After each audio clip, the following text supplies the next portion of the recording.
అసలు ఏం జరుగుతుంది? దాదాపు టార్గెట్ దగ్గర పడుతుంది. అంటే ఎందుకు మావోయిస్టులు టార్గెట్ చేసుకున్నారు బీజేపీ గవర్నమెంట్?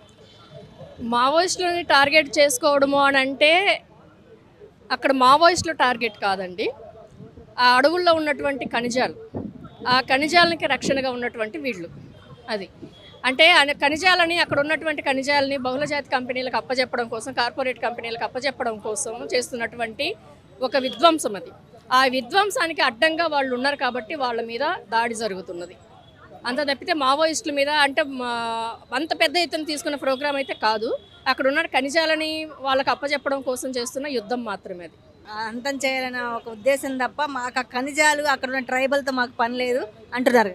అది అర్థమవుతుంది కదా. అంటే మావోయిస్టులు ఇప్పుడు అక్కడ క్యాంపులు పెట్టి మీరు అక్కడికి వెళ్ళి చూడండి. ఎందుకనంటే అక్కడ ఉన్నటువంటి ఆ జనమే చెప్తున్నారు తవ్వకాలు మొదలుపెట్టారు అని చెప్పనేసి. వాళ్ళే కొన్ని చెప్తున్నారు, కొన్ని కొన్ని జాతులు అంతమైపోతున్నాయి అని. అంటే ఆ గూడేలని తవ్వుకుంటూ వెళ్ళిపోతున్నారు, ఆ భూమి తవ్వుకుంటూ వెళ్ళిపోతున్నారు. ఆ భూమి మీద ఉన్నటువంటి కొన్ని గూడేలు కూడా అంతమైపోతున్నారు. ఆ గూడేల్లో ఉన్నటువంటి కొన్ని జాతులు వాళ్ళు అంతమైపోతున్నారు. మీకు తెలిసినంతవరకు సమాచారం అక్కడ ఏం జరుగుతూ ఉంది? అంటే ఈ ఖనిజాల కోసమే తవ్వకాలు చేస్తున్నారా?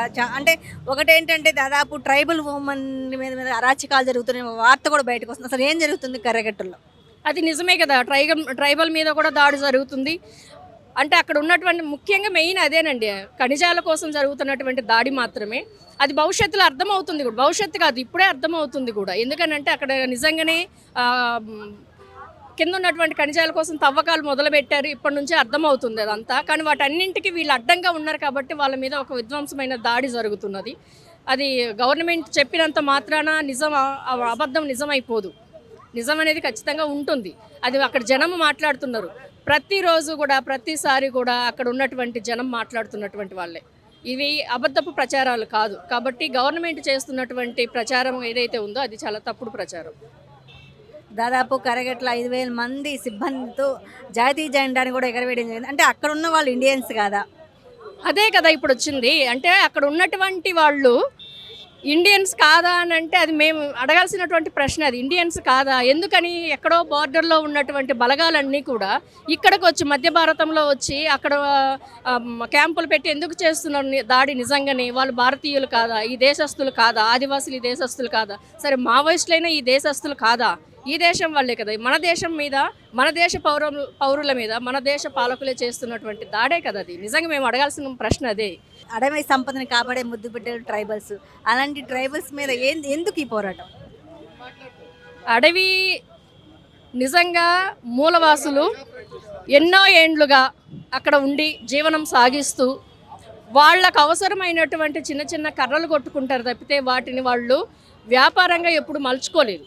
చెట్లని వాళ్ళు పూజిస్తారు, చెట్లని పూజిస్తారు అని అంటే అంత ప్రేమిస్తారు వాళ్ళని, అంతే. చెట్లను ప్రేమిస్తారు తప్పితే వాటిని ఎప్పుడు కూడా మేము బిజినెస్గా చేసుకోవాలంటే, వ్యాపారంగా చేసుకోవాలని ట్రైబల్ ఎప్పుడు అనుకోలేదు. వాళ్ళ జీవనంలో అది ఒక భాగంగానే పుట్టి పెరుగుతూ వచ్చింది తప్పితే వాళ్ళు ఎప్పుడు బిజినెస్ చేసుకోవాలనుకోలేదు. అలాంటి వాళ్ళ మీద గవర్నమెంట్ అనేది దాడి చేస్తున్నది. నిజానికి వాళ్ళు కాపలాదారులుగా స్వతంత్రం వచ్చిన దగ్గర నుంచి కూడా ఆ అడవికి కాపలాదారులుగా ఉన్నది అని అంటే ఆదివాసులు మాత్రమే. ఆదివాసులు కాపలాదారులుగా ఉండకపోయి ఉంటే నిజంగా ఇప్పుడు మనం ఈరోజు ఇక్కడ గాలి పీల్చుకుంటున్నామండి. కారణం ఏంటి? ఆక్సిజన్ ఎక్కడి నుంచి వస్తుంది? చెట్ల నుంచే కదా. మనకి మరి గవర్నమెంట్ ఇక్కడ చెప్తుంది కదా, చెట్లను నాటండి, ఇంటికి ఒక చెట్టు నాటండి, మనిషికి ఒక చెట్టు నాటండి అని. మరి అక్కడ ఉన్నటువంటి ఆ వేల చెట్లను ఎందుకు నరికేస్తున్నారు? ఇక్కడ చెట్లు నాటండి, అక్కడ నరికించండి. ఏందది? ఎందుకు నాటాలి చెట్లు?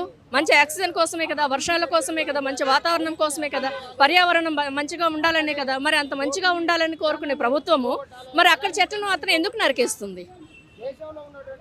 అంటే మీకు తెలిసినంత వరకు అక్కడ ఉన్న ఉమెన్ మీద ఎలాంటి అరాచకాలు జరుగుతూ ఉన్నాయి? ఉమెన్ మీద అంటే నిజానికి ఒక సంవత్సరం క్రితం అక్కడ ఉన్నటువంటి వాళ్ళు, మూలవాసి బచావో మంచి నుంచి వచ్చినటువంటి వాళ్ళు చెప్పిన విధానం ఏంటి అని అంటే, ఉమెన్ మీద నిజంగానే చాలా హింస జరుగుతున్నది. మణిపూర్ కంటే కూడా మణిపూర్ మహిళల మీద జరిగినటువంటి ఆ దాడి ఎంతైతే ఉందో అవి బయటకు వస్తున్నవి, ఇవి బయటకు రావట్లేదు. అంతకంటే కూడా హింస జరుగుతుంది మహిళల మీద అని చెప్పాడు. నిజంగానే అక్కడ మీడియాకి అలౌ లేదు, మీడియా వెళ్ళడానికి లేదు, వాళ్ళు బయటకు వచ్చి చెప్పుకోవడానికి అవకాశం లేదు. కాబట్టి అక్కడ విషయాలు నిజంగా బయటకు రావట్లేదు. ఉమెన్ అనే కాదు, ప్రతి ఒక్కళ్ళ మీద దాడి జరుగుతుంది. అందులో ప్రత్యేకించి ఉమెన్ మీద ఇంకొంచెం రెండింతలు దాడి జరుగుతుంది. మావోయిస్టులు పదే పదే మేము చర్చలకు వస్తామని గవర్నమెంట్కి విజ్ఞప్తి చేస్తుంటే గవర్నమెంట్ ఎందుకు తీసుకోవట్లేదు? అంటే మేము ప్రతిసారి మేము కూడా అదే చెప్తున్నాం, చర్చించండి, సమస్యకు పరిష్కారం చర్చ. ఏదైనా సరే బాధలో ఉన్నారా లేదా అంటే ఎదుటి మనిషి ఏదైనా ఇబ్బందుల్లో ఉన్నారో బాధలో ఉన్నారో ఏదైనా తెలుసుకోవాలి అని అనుకుంటే నేను వచ్చి నీతో మాట్లాడితేనే తెలుస్తుంది ఆ బాధ ఏంటి, ఆ ఇబ్బంది ఏంటి అనేది. అసలు మాట్లాడడమే లేకుండా కొట్టడం అనేది, అంటే చంపడం అనేది ఎట్లా కరెక్ట్ అవుతుంది? చర్చల ద్వారానే సమస్య పరిష్కారం అవుతుందని మేము కూడా అదే నమ్ముతున్నాం. కాబట్టి చర్చలకి ఆహ్వానించాలి, చర్చలు జరపాలి.